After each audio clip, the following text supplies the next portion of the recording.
Hello, नमस्कार, प्रणाम, सलाम। कैसे हैं? उम्मीद करते हैं कि आप लोग बहुत अच्छे होंगे, स्वस्थ होंगे। तो आज के साइंस में आज मैट्रिक बोर्ड परीक्षा 2026 के लिए साइंस सब्जेक्ट 40 ऑब्जेक्टिव हम लोग देखेंगे। साइंस सब्जेक्ट से टॉप 40 ऑब्जेक्टिव जो आपके बिहार बोर्ड में पूछने लायक ऑब्जेक्टिव है। तो आइए हम लोग देखते हैं वह 40 ऑब्जेक्टिव कौन सा है। आज के इस एपिसोड में 40 ऑब्जेक्टिव में जो टॉप ऑब्जेक्टिव है, जिसमें पहला ऑब्जेक्टिव आपके सामने है कि अम्ल का स्वाद होता है। अम्ल का स्वाद होता है कड़वा, खट्टा, मीठा, इनमें से सभी। तो अम्ल का स्वाद होता है, जब आप बताओगे कि अम्ल का स्वाद होता है, मेरे प्यारे बच्चों, अम्ल का स्वाद जो होता है वह खट्टा होता है। अम्ल का स्वाद क्या होता है? खट्टा होता है। तो आज के एपिसोड में 40 ऑब्जेक्टिव में पहला क्वेश्चन आपके सामने में यह था कि अम्ल का स्वाद होता है, यानी अम्ल का स्वाद कैसा होता है? तो खट्टा होता है। सेकेंड क्वेश्चन है, आवर्त सारणी में कितने वर्ग हैं? आवर्त सारणी में कितने वर्ग हैं? वर्ग के जगह पर आपको समूह भी लिखा होता है। तो आवर्त सारणी में कितने वर्ग हैं? ऑप्शन है 5, 6, 7, 18। मेरे प्यारे बच्चों, आवर्त सारणी में कितने वर्ग हैं? तो इसका जो आंसर होगा, आप लोग क्या लगा रहे हैं? डी, यानी आवर्त सारणी में 18 वर्ग या समूह होते हैं। तो आवर्त सारणी में कितने वर्ग? तो 18 वर्ग। कितने वर्ग? 18 वर्ग। जल में घुलनशील भस्म क्या कहलाता है? जल में घुलनशील भस्म क्या कहलाता है? लवण, अम्ल, क्षार या इनमें से कोई नहीं। मेरे सुकूनों, मेरे प्यारे बच्चों, अम्ल है ना। क्वेश्चन आपका यह है कि जल में घुलनशील भस्म क्या कहलाते हैं? तो जल में जो घुलनशील भस्म होते हैं उसे क्षार कहते हैं। उसे क्या बोलते हैं? क्षार कहते हैं। आपका क्वेश्चन ये था कि जल में घुलनशील भस्म क्या कहलाते हैं या क्या कहलाता है? तो क्षार कहलाता है। हीलियम परमाणु के बाहरी कक्षा में कितने इलेक्ट्रॉन होते हैं? हीलियम परमाणु के बाहरी कक्षा में कितने इलेक्ट्रॉन होते हैं? 1, 2, 3, 4। मेरे प्यारे बच्चों, हीलियम का परमाणु संख्या 2 होते हैं। हीलियम के परमाणु संख्या 2 होते हैं। तो इसके बाहरी कक्षा में कितने इलेक्ट्रॉन हो जाएंगे? 2 ही, क्योंकि हीलियम जो है उसका परमाणु संख्या केवल 2 ही होते हैं। तो हीलियम परमाणु के बाहरी कक्षा में कितने इलेक्ट्रॉन होते हैं? तो 2, ऑप्शन नंबर बी। तो हीलियम परमाणु के बाहरी कक्षा में कितने इलेक्ट्रॉन होते हैं? यदि आप लोग इतने समझदार हैं तो बताइए, कार्बन के, है ना, कार्बन के बाहरी कक्षा में कितने इलेक्ट्रॉन होते हैं? कार्बन के बाहरी कक्षा में कितने इलेक्ट्रॉन होते हैं? कमेंट में आप लोग बताइए। तो फास्ट में आपका क्वेश्चन ये है कि कार्बन, है ना, कार्बन के बाहरी कक्षा में कितने इलेक्ट्रॉन होते हैं? जी, सही आंसर आ रहा है 4, क्योंकि कार्बन का जो इलेक्ट्रॉनिक विन्यास होगा 2, 4, यानी बाहरी कक्षा में कितने इलेक्ट्रॉन? 4 इलेक्ट्रॉन। चलिए नेक्स्ट क्वेश्चन हम लोग देखते हैं। चलिए सामने बैठिए, आप लोग हल्ला मत कीजिए। आधुनिक आवर्त सारणी में तत्वों में वर्गीकरण का आधार है। कहता है क्वेश्चन 13 क्या कि आधुनिक आवर्त सारणी में, क्वेश्चन ये है कि आधुनिक आवर्त सारणी में, क्वेश्चन ये है कि आधुनिक आवर्त सारणी में तत्वों में वर्गीकरण का आधार है, यानी कौन सा आधार है? परमाणु आयतन, बिल्कुल गलत बोल रहा है। परमाणु घनत्व, ये भी बिल्कुल गलत बोल रहा है। परमाणु द्रव्यमान, नहीं, ये मेंडलीफ में था, लेकिन जो बच गया तब तो वही आंसर होगा। तो आपका क्वेश्चन ये है कि आधुनिक आवर्त सारणी में तत्वों में वर्गीकरण का आधार क्या था? तो परमाणु संख्या या परमाणु क्रमांक। तो ठीक है, आप लोग बताइए कैसे हैं, है ना। और ये सब क्वेश्चन जो है बिना स्किप करने वाले क्वेश्चन है। इस क्वेश्चन को आप लोग एकदम रट जाओ चाहे चट जाओ, जैसे करना है, क्योंकि ये बिहार बोर्ड में ये सब क्वेश्चन यदि पूछ दिया जाएगा तो आपको छूटना नहीं चाहिए। मेरे सुकूनों, मेरे लाला, आइए नेक्स्ट क्वेश्चन। आवर्त सारणी के प्रथम वर्ग के सदस्य हैं। आवर्त सारणी के प्रथम वर्ग के सदस्य हैं अम्लीय धातु, क्षारीय धातु या अक्रिय गैस या मिश्र धातु। आप लोग बताइए 6 नंबर क्वेश्चन कि आवर्त सारणी के प्रथम वर्ग के सदस्य हैं, यानी प्रथम वर्ग के, और टोटल वर्ग कितने हैं? 18, जिसमें प्रथम वर्ग का सदस्य कौन सा होता है? तो आपको पता होगा वह क्षारीय धातु, कौन सा होगा इसमें आंसर? क्षारीय धातु। तो क्वेश्चन ये है कि आवर्त सारणी के प्रथम वर्ग के सदस्य हैं, आवर्त सारणी के प्रथम वर्ग के सदस्य हैं तो क्षारीय धातु। आओ मेरे प्यारे बच्चों, विरंजक चूर्ण का रासायनिक सूत्र है, विरंजक चूर्ण का रासायनिक सूत्र है, यानी आपको जो चार को ऑप्शन दिया है रासायनिक सूत्र, उसमें कौन सा आंसर होगा विरंजक विरंजक चूर्ण का? तो आपका क्वेश्चन ये है कि विरंजक चूर्ण का रासायनिक सूत्र CaCl2, CaO, CaOCl2 या CaOCl। तो आपको पता होगा कि CaOCl2 जो है प्रचलित नाम किसका होता है? विरंजक चूर्ण का। ऐसे भी क्वेश्चन पूछा जाता है, CaOCl2 का प्रचलित नाम क्या है? तो विरंजक चूर्ण, विरंजक चूर्ण। तो आपका आंसर नंबर सी। तो क्वेश्चन तेरे पास ये था कि विरंजक चूर्ण का रासायनिक सूत्र क्या होता है? तो CaOCl2। चलो नेक्स्ट क्वेश्चन, निम्नलिखित में कौन विद्युत का सुचालक है? यहां पर चार ऑप्शन दिया गया है और बोलता है इसमें से कौन विद्युत का सुचालक है। तो विद्युत का सुचालक का मतलब क्या होता है? ऐसे पदार्थ जिससे होकर करंट पास करते हैं, जिससे होकर करंट प्रवाहित होते हैं। तो मेरे प्यारे दोस्तों, सल्फर से तो करंट पास नहीं होगा, प्लास्टिक से भी नहीं, आयोडीन से नहीं, तो आपका आंसर क्या हो जाएगा? ग्रेफाइट। और आपको पता है ना, ग्रेफाइट अधातु है लेकिन इनसे करंट पास होते हैं। तो कौन ऐसे अधातु है, ऐसे भी क्वेश्चन किया जाएगा, कौन ऐसे अधातु है जिससे विद्युत धारा प्रवाहित होते हैं? तो मेरा आंसर क्या हो जाएगा? ग्रेफाइट। लेकिन आपका क्वेश्चन यहाँ पर इस तरीका से है, निम्नलिखित में, निम्न मैंने नीचा, लिखित मैंने लिखल, यानी चार को जो ऑप्शन लिखा है उसमें से कौन विद्युत का सुचालक है? तो चलिए ग्रेफाइट। समय कम है, स्पीड में क्वेश्चन को चेक करना है। आवर्त सारणी में किस ओर अधातुएं स्थित होती है? आपका क्वेश्चन ये है कि आवर्त सारणी में किस ओर अधातुएं स्थित होती है? अधातु होते हैं, एक धातु होते हैं और एक उपधातु होते हैं। तो तीनों का स्थान आवर्त सारणी में किस साइड में है? तो आपका क्वेश्चन यहां पर इस प्रकार से है कि आवर्त सारणी में किस ओर अधातुएं स्थित होती है ना? दाईं ओर या बाईं या मध्य में या किसी भी ओर में। मेरे प्यारे बच्चों, आपको पता है कि अधातु जो है आवर्त सारणी में दाईं ओर है। किस ओर है मेरे दोस्तों? दाईं ओर। आवर्त सारणी में किस ओर अधातुएं स्थित है? तो आवर्त सारणी में जो आपको अधातु है वह आपको दाईं ओर है। किस ओर है? दाईं ओर। चाय में कौन सा अम्ल पाया जाता है? चाय में कौन सा अम्ल पाया जाता है? चाय में कौन सा अम्ल पाया जाता है? फॉर्मिक अम्ल, माइलिक अम्ल या टाइनिक अम्ल या इनमें से कोई नहीं? मेरे सुकूनों, मेरे लाला, बताइए इसका आंसर क्या होगा कि चाय में कौन सा अम्ल पाया जाता है? आपको पता होगा कि चाय में जो है मेरे दोस्तों टाइनिक अम्ल होता है। कौन सा अम्ल होता है? चाय में टाइनिक अम्ल होता है। जब आपको इतना पता है कि चाय में टाइनिक अम्ल होता है तो आप लोग कमेंट में बताइए मेरे प्यारे दोस्तों, इमली में कौन सा अम्ल होता है? आपका क्वेश्चन ये है कि इमली में कौन सा अम्ल होता है? किसमें? इमली में। एकदम फास्ट में कमेंट दीजिए, इमली में कौन सा अम्ल पाया जाता है? इमली में। आपका क्वेश्चन है कि इमली में कौन सा अम्ल होगा? जी बिल्कुल सही, बिल्कुल सही कमेंट है कि इमली में जो होता है टार्टिक अम्ल होता है। इमली में कौन सा अम्ल होता है?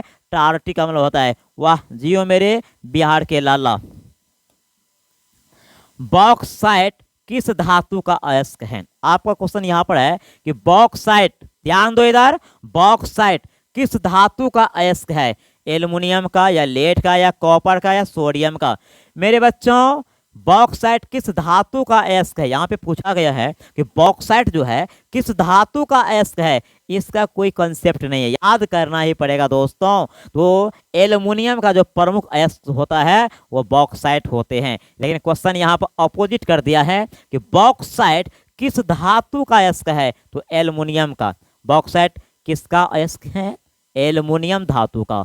बॉक्साइट किसका अयस्क है? एल्युमिनियम धातु का। कौन सी धातु कमरे के ताप पर द्रव अवस्था में पाई जाती है? क्वेश्चन तेरा यह है कि कौन सी धातु कमरे के ताप पर द्रव अवस्था में पाए जाते हैं, जबकि आपको पता है कि दुनिया की सभी धातु जो है ठोस अवस्था में होते हैं, लेकिन कौन ऐसे धातु हैं जो द्रव अवस्था में पाए जाते हैं? हीरा या पारा या ब्रोमीन या लोहा।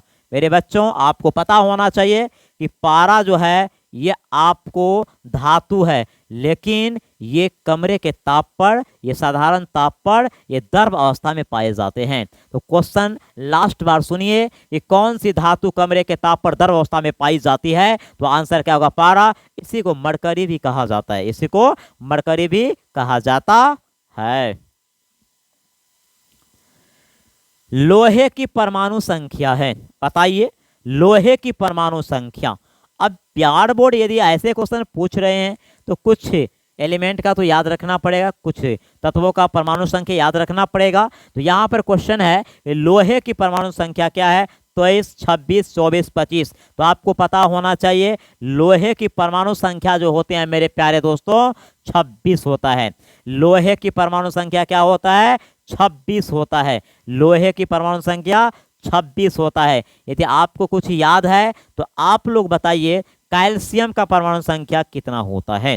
कैल्शियम का परमाणु संख्या कितना होता है? कमेंट लगाइए, कैल्शियम का परमाणु संख्या कितना होता है? तो कैल्शियम का परमाणु संख्या कितना होता है? बिल्कुल सही, 20। कैल्शियम की परमाणु संख्या कितना होता है मेरे दोस्तों? 20 होता है। जियो मेरे बिहार के लाला। आगे आइए क्वेश्चन देखते हैं। आभूषण बनाने वाला सोना होता है।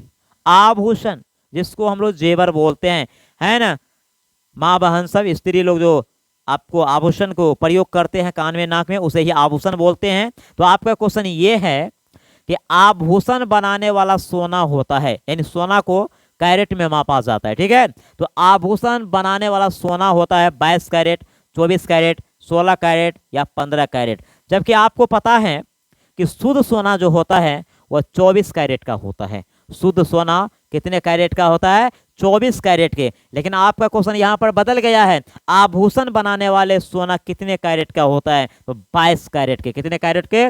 22 कैरेट। यानी आभूषण बनाने वाला सोना जो होता है वह कितने कैरेट के होते हैं? 22 कैरेट के होते हैं। फिर नए क्वेश्चन है, और आपको इस एपिसोड में 14 क्वेश्चन जो आपके था वह केमिस्ट्री से थे। तो आप ही लोग बताइए आप लोग को 14 क्वेश्चन में कितना सही हुआ है? रसायन शास्त्र के ये भाग थे, 14 क्वेश्चन में आप लोगों को कितना सही हुआ? यदि 10 सही हो जाता है तो समझिए आपका ठीक ठाक से केमिस्ट्री बैलेंस में है। चलो नेक्स्ट क्वेश्चन।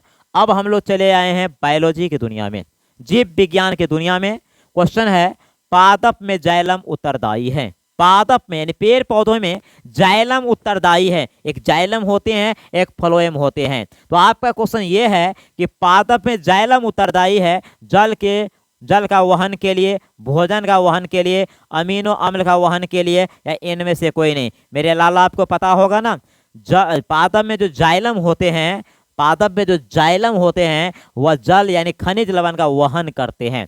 पादप में जो जाइलम होते हैं वह जल का वहन करते हैं। यानी जब पेड़ पौधे प्रकाश संश्लेषण की प्रक्रिया प्रारंभ करते, भोजन बनाते हैं, तो उस समय में ये पादप में जो जाइलम पाए जाते हैं वह भाग लेते हैं, खनिज लवण को पहुंचाते हैं। और जब भोजन बन जाते हैं तो फ्लोएम नाम का जो होता है, ये फ्लोएम क्या करते हैं? बने हुए भोजन को फिर संपादन यानी एक जगह से दूसरे जगह ले जाते हैं। तो आपका क्वेश्चन यहाँ पर यह था कि पादप में जाइलम उत्तरदायी है जल का वहन के लिए। इतने डिटेल में नहीं जाने की जरूरत है, क्योंकि आप चेक करें कि ये क्वेश्चन हमसे होता है या नहीं। तो इतने डिटेल हमके जाने की जरूरत नहीं है। तो पादप में जाइलम का क्या कार्य होता है? जल का वहन।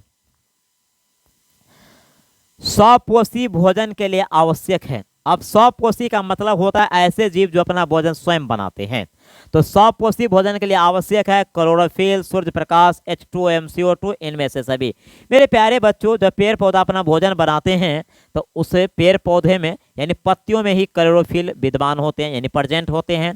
उसे सूर्य के प्रकाश की जरूरत होती है। उसे हाइड्रोजन H2O यानी जल और CO2 कार्बन डाइऑक्साइड, जल चाहिए, कार्बन डाइऑक्साइड चाहिए, इनमें से सभी। तो हमारा सही आंसर जो हो जाएगा डी, यानी स्वपोषी भोजन के लिए ये सभी की जरूरत पड़ती है, यानी क्लोरोफिल की, सूर्य प्रकाश की, जल एवं कार्बन डाइऑक्साइड। तो option number D, option number क्या हो जाएगा? डी हो जाएगा।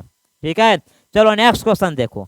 नेक्स्ट क्वेश्चन तुम्हारा ये है कि वायुमंडल में CO2 का कितना प्रतिशत है। वायुमंडल में CO2 का कितना प्रतिशत है, वायुमंडल में CO2 का कितना प्रतिशत है, 0.3%, 0.03%, उसके बाद है 0.003%, 0.021%। यानी कहने का मतलब प्यारे दोस्तों ये है कि वायुमंडल में कार्बन डाइऑक्साइड का कितना प्रतिशत है, वायुमंडल में कार्बन डाइऑक्साइड का कितना प्रतिशत है, तो वायुमंडल में 0.03% है। इसी क्वेश्चन को पलट दिया जाएगा आपको कि भूपर्पट्टी में कार्बन डाइऑक्साइड की मात्रा कितनी है, भूपर्पट्टी में, तो आपका आंसर वहां क्या बदल जाएगा, 0.003%। लेकिन तेरा क्वेश्चन यहाँ पर क्या है मेरे प्यारे बच्चों, वायुमंडल में CO2 का कितना प्रतिशत है, तो वायुमंडल में 0.03%। सही है। चलो नेक्स्ट क्वेश्चन, इनमें कौन प्रकाश संश्लेषी अंगक है, इनमें कौन प्रकाश संश्लेषी अंगक है मेरे प्यारे बच्चों, हरित लवक, पत्ती, स्टोमाटा, जड़। आप लोग बताइए इनमें कौन प्रकाश संश्लेषी अंगक है। जब पेड़ पौधा प्रकाश संश्लेषण की प्रक्रिया करते हैं यानी भोजन बनाते हैं, तो उसमें आपका क्वेश्चन वहां पे क्वेश्चन बनता है कि इनमें कौन प्रकाश संश्लेषी अंगक है, यानी किस भाग में प्रकाश संश्लेषण की प्रक्रिया संपन्न होते हैं, तो हरित लवक में। कहाँ होता है मेरे दोस्तों, हरित लवक। तो क्वेश्चन जितना है उतना ही हम लोग पढ़ना चाहेंगे, है ना, ज्यादा इधर उधर की साइड, क्योंकि कंसेप्ट आपको पता होना चाहिए। तो इनमें कौन, यानी इनमें कौन प्रकाश संश्लेषी अंगक है, यानी किस भाग में भोजन बनाते हैं, तो हरित लवक में। पेड़ पौधा हरित लवक के भाग में, जिसे हम लोग क्लोरोप्लास्ट भी कहते हैं। ध्यान दीजिए मेरे प्यारे दोस्तों, इनमें कौन प्रकाश संश्लेषी अंगक है, तो हरित लवक। हरित लवक स्त्रियों में पाया जाने वाला लिंग क्रोमोसोम का जोड़ा है। अब यहाँ पे क्वेश्चन ये है कि स्त्रियों में पाया जाने वाला लिंग क्रोमोसोम का जोड़ा होता है, यानी स्त्री में कौन से गुणसूत्र होते हैं ये पूछा गया है। तो स्त्री में आपको पता है ना XX होता है, पुरुष में XY होता है। तो स्त्री में पाए जाने वाले लिंग क्रोमोसोम का जो जोड़ा होता है वह XX यानी XX होता है, और पुरुष में XY होता है।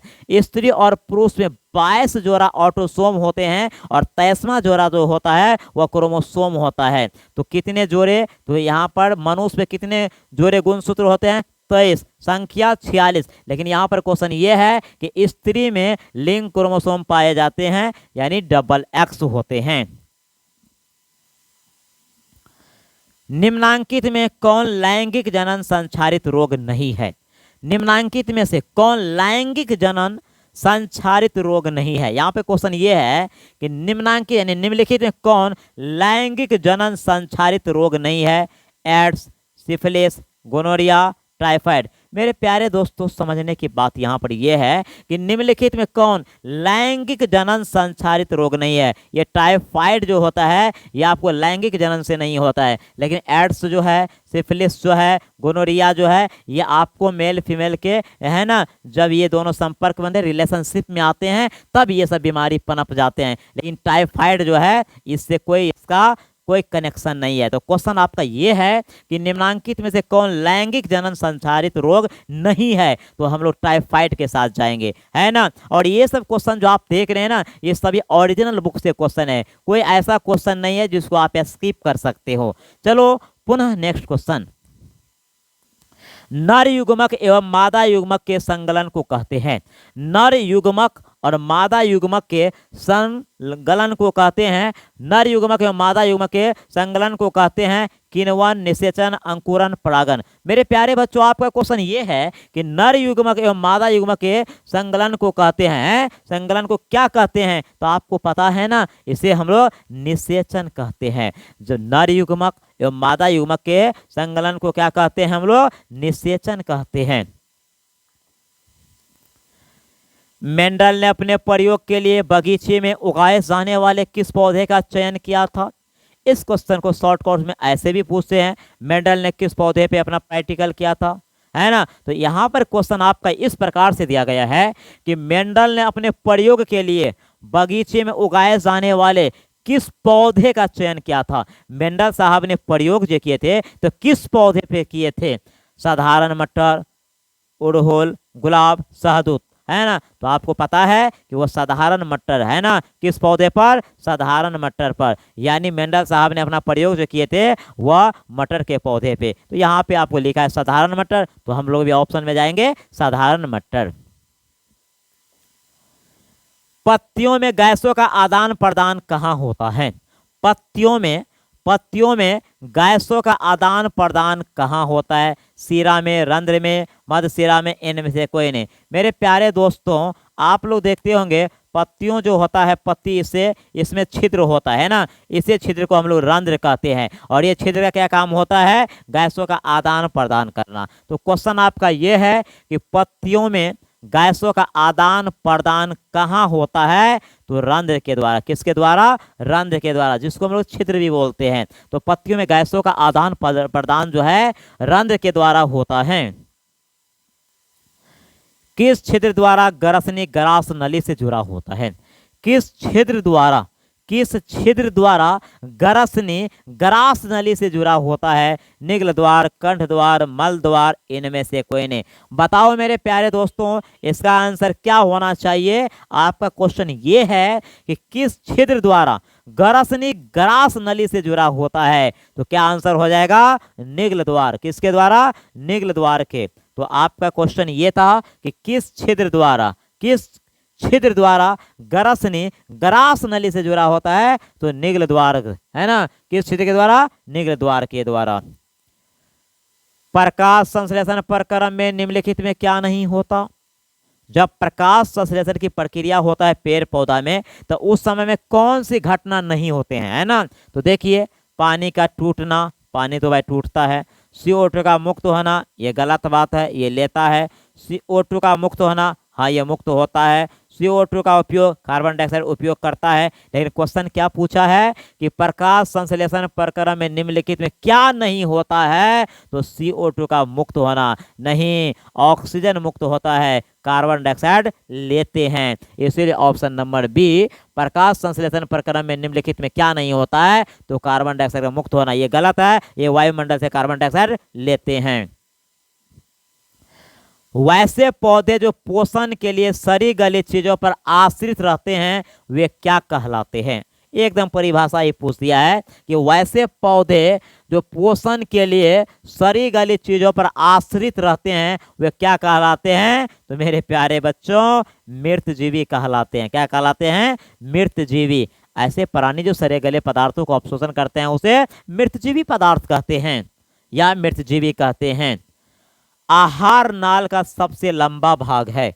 आहार नाल का सबसे लंबा भाग है ग्रसनी, छोटी आंत, आमाशय या ग्रास नली। आप ही लोग बताइए ना, आहार नाल का सबसे लंबा भाग, आहार नाल का सबसे लंबा भाग जो होता है मेरे प्यारे दोस्तों, छोटी आंत में। हम लोग जो खाना खाते हैं, मुंह गुहा से पाचन शुरू होता है और छोटी आंत तक। तो आपका क्वेश्चन ये है कि आहार नाल का सबसे लंबा भाग पूछा गया है, तो आंसर क्या होगा? छोटी आंत। जितना ही क्वेश्चन पूछा गया आपको, उसी अकॉर्डिंग आंसर रखिए, क्योंकि आप यहाँ पर आंसर आप लगाने आए हैं। तो आपका क्वेश्चन ये था कि आहार नाल का सबसे लंबा भाग छोटी आंत। ऑक्सीन निम्नलिखित में से क्या है? ऑक्सीन या ऑक्सीजन जो भी है, ऑक्सीन निम्नलिखित में से क्या है? वसा है, एंजाइम है, या हार्मोन या कार्बोहाइड्रेट है? मेरे प्यारे बच्चों, पेड़ पौधा में पाए जाने वाले एक हार्मोन है, ये एक हार्मोन का नाम है ना। ऑक्सीजन जिस पेड़ पौधे में होते हैं ना, ऑक्सीजन जिसकी मात्रा ज़्यादा हो, ऑक्सीजन की मात्रा यदि ज़्यादा होते हैं पेड़ पौधे में, तो वह पेड़ पौधे बहुत जल्दी लंबा हो जाते हैं। तो आपका क्वेश्चन ये है कि ऑक्सीजन निम्नलिखित में से क्या है? तो हार्मोन है। ये क्या है? हार्मोन। ये हार्मोन मेरे प्यारे दोस्तों क्या होते हैं? जब आप लोग जानते ही हैं तो एक कमेंट बताइए, फल पकाने वाले हार्मोन का नाम क्या है? फल पकाने वाले हार्मोन का नाम क्या है? दीजिए तो कमेंट मेरे प्यारे बच्चों, फल पकाने वाले हार्मोन का नाम क्या है? फल पकाने वाले हार्मोन का नाम क्या है? हाँ, एथिलीन। बिल्कुल सही है, एथिलीन। चलिए, अभी तक हम लोग बायोलॉजी को देख रहे थे। इसमें भी लगभग हम 14 क्वेश्चन को सेट किए थे। आप लोग बताइए, बायोलॉजी में 14 में कितना आपका सही हुआ, है ना। तो 2 पार्ट आपने अभी तक चेक कर लिए हो, रसायन शास्त्र उसके बाद जो है मेरे प्यारे दोस्तों, उसके बाद हम लोग बायोलॉजी, और हम लोग बायोलॉजी में भी 14, और टोटल हम लोग कितना चेक कर लिए, 28 क्वेश्चन अभी तक में बायोलॉजी और केमिस्ट्री को मिलाकर। तो आप लोग खुद समझदार हैं कितना आपका सही हुआ या कितना गलत है। चलिए अब फिजिक्स के दुनिया में चलते हैं। अब आपका क्वेश्चन क्या है मेरे दोस्तों, कि किस दर्पण की फोकस दूरी धनात्मक होती है। आपको पता होना चाहिए, चिन्ह परिपाटी यदि आप जानते होंगे तो आपको पता होना चाहिए कि किस दर्पण की फोकस दूरी धनात्मक होती है। समतल दर्पण, उत्तल दर्पण, अवतल दर्पण। तो यहाँ पर जो आपको दिया है 3 ऑप्शन दिया गया है, समतल, उत्तल, अवतल। तो आपको पता होना चाहिए कि उत्तल दर्पण का जो है सब कुछ क्या होता है, धनात्मक। सब कुछ का मतलब फोकस दूरी, वक्रता, त्रिज्या, ये जो है धनात्मक होते हैं। तो क्वेश्चन आपका ये था कि किस दर्पण की फोकस दूरी धनात्मक होती है, तो उत्तल दर्पण का। रोगियों के नाक, कान, गले आदि की जांच के लिए डॉक्टर किस दर्पण का प्रयोग करते हैं। ओ माय गॉड, यानी चिकित्सक के रूप में किस दर्पण का प्रयोग किया जाता है। तो ऑप्शन क्या है, आइए, अवतल दर्पण, समतल दर्पण, उत्तल दर्पण, या इनमें से कोई नहीं। यानी चिकित्सक अस्पतालों में, यानी डॉक्टर साहब ने किस दर्पण का प्रयोग करता है, मरीज के कान नाक में जो कठिन, जैसे नाक हुआ, कान हुआ, इस समय अगर घाव हो जाता है तो देखने में बहुत प्रॉब्लम होता है, तो वहां पर कौन सा दर्पण, किस दर्पण का प्रयोग किया जाता है ना, तो अवतल दर्पण का। किस दर्पण का प्रयोग किया जाता है, अवतल दर्पण का प्रयोग किया जाता है। तो एक बार क्वेश्चन और देख लो, रोगियों के नाक, कान, गले आदि की जांच के लिए डॉक्टर किस दर्पण का प्रयोग करते हैं, तो अवतल दर्पण का।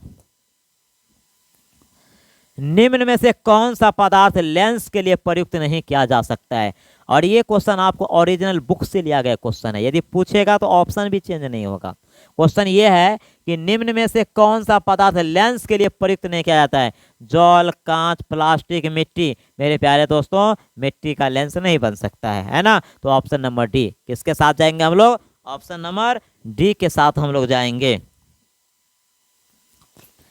प्रकाश के किस रंग के लिए तरंगदैर्घ्य अधिकतम होता है। अब क्वेश्चन ये है, किस रंग का तरंगदैर्घ्य अधिकतम होता है। क्वेश्चन ये कहना चाहता है कि किस रंग का तरंगदैर्घ्य अधिकतम होता है। तो आपको पता है ना, जब स्पेक्ट्रम होता है तो विबजियोर, यानी ऊपर में रेड होता है, यानी लाल जिसको बोलते हैं, और नीचे में ये आपको भी, जिसको हम लोग बैगनी बोलते हैं। तो तरंगदैर्घ्य की बात आएगा तो सबसे अधिक लाल का होगा, जब कम का बात आएगा तो बैगनी का। क्वेश्चन पलट देगा, किस रंग का विचलन या झुकाव अधिक होता है, तो बैगनी का बात आएगा, कम आएगा तो रेड यानी लाल का। लेकिन क्वेश्चन आपको यहाँ पर एक फंसेगा, और ये क्वेश्चन दिया है कि प्रकाश के किस रंग के लिए तरंगदैर्घ्य अधिकतम होता है, तो तरंगदैर्घ्य अधिकतम होगा तो लाल। क्या हो जाएगा, लाल हो जाएगा।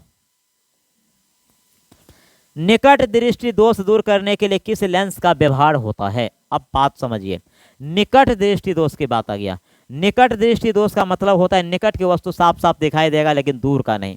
दूर दृष्टि दोष में दूर का दिखाई देगा, नजदीक का नहीं। तो निकट दृष्टि दोष वाले जो चश्मे पहनते हैं वो किस प्रकार के लेंस का चश्मा होता है। मेरे प्यारे दोस्तों, तो निकट दृष्टि दोष का जो निवारण किया जाता है वो अवतल दर्पण को, क्या, अवतल दर्पण ने लेंस, निकट दृष्टि दोष दूर करने के लिए किस लेंस का व्यवहार किया जाता है, अवतल लेंस। यदि ऑप्शन में अवतल लेंस न हो तो ये अपसारी लेंस रहेगा, क्योंकि अवतल लेंस का दूसरा नाम अपसारी लेंस होता है ना। तो निकट दृष्टि दोष के लिए अवतल लेंस होता है और दूर दृष्टि के लिए उत्तल लेंस होता है। दूर दृष्टि वाली आंखें साफ साफ देख सकती है। दूर दृष्टि वाली आंखें साफ साफ देख सकती हैं दूर की वस्तुओं को, निकट की वस्तुओं को, बड़ी वस्तुओं को, या इनमें से कोई नहीं। परिभाषा ही है, दूर का वस्तु दिखाई देगा तो दूर दृष्टि दोष, नजदीक का दिखाई देगा तो निकट दृष्टि दोष। तो क्वेश्चन ये है कि दूर दृष्टि वाली आंखें साफ साफ देख सकती है तो दूर की वस्तुओं को, कहाँ की वस्तुओं को, दूर की वस्तुओं को।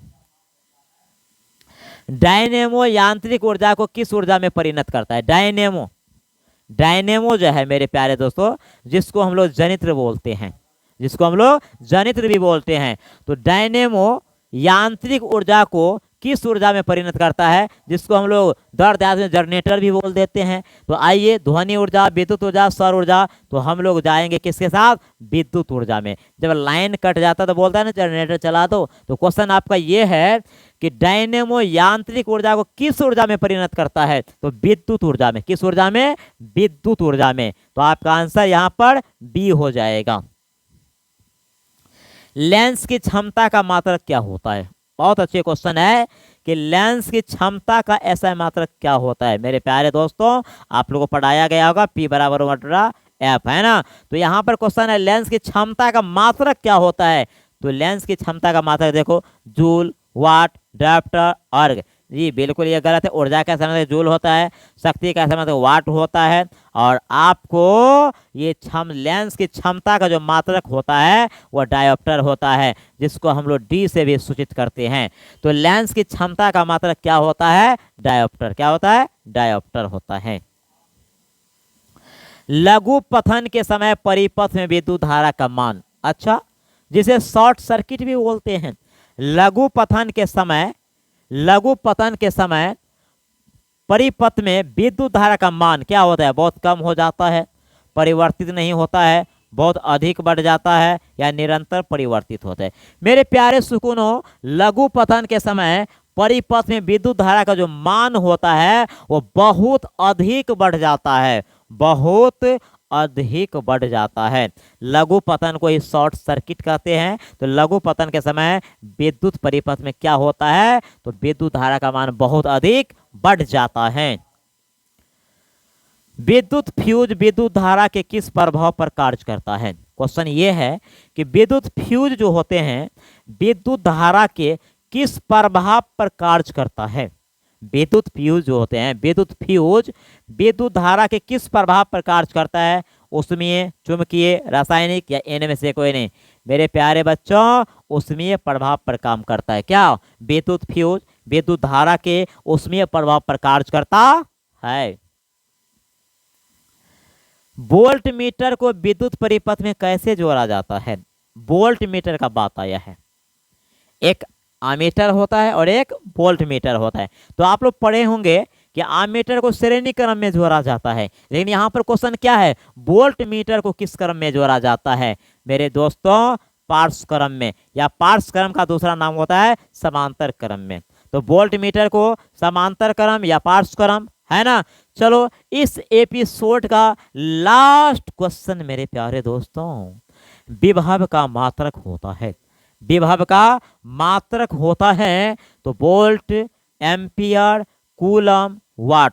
आपको पता होना चाहिए। शक्ति का ऐसा मात्रक वाट होता है, आवेश का ऐसा मात्रक कूलम होता है, विद्युत धारा का ऐसा मात्रक एम्पियर होता है। तो जो बच गया वो आपका आंसर हो जाएगा। तो विभव का मात्रक क्या होता है मेरे दोस्तों, वोल्ट होता है। तो उम्मीद करते हैं आज के एपिसोड में ये टॉप 40 ऑब्जेक्टिव साइंस जो आपको बहुत अच्छे से समझ में आया होगा, और हम उम्मीद करते हैं इस क्वेश्चन को आप पहले से भी जानते होंगे, लेकिन ये क्वेश्चन एग्जाम के दृष्टिकोण से बहुत ही अच्छे क्वेश्चन थे। तो चलिए, इसी पर इस एपिसोड को हम लोग एंड करते हैं। तो आज का हम लोग क्लास यहीं पर एंड करते हैं। तो चलिए मेरे प्यारे दोस्तों, तब तक के लिए धन्यवाद। मिलते हैं छोटे से ब्रेक के बाद।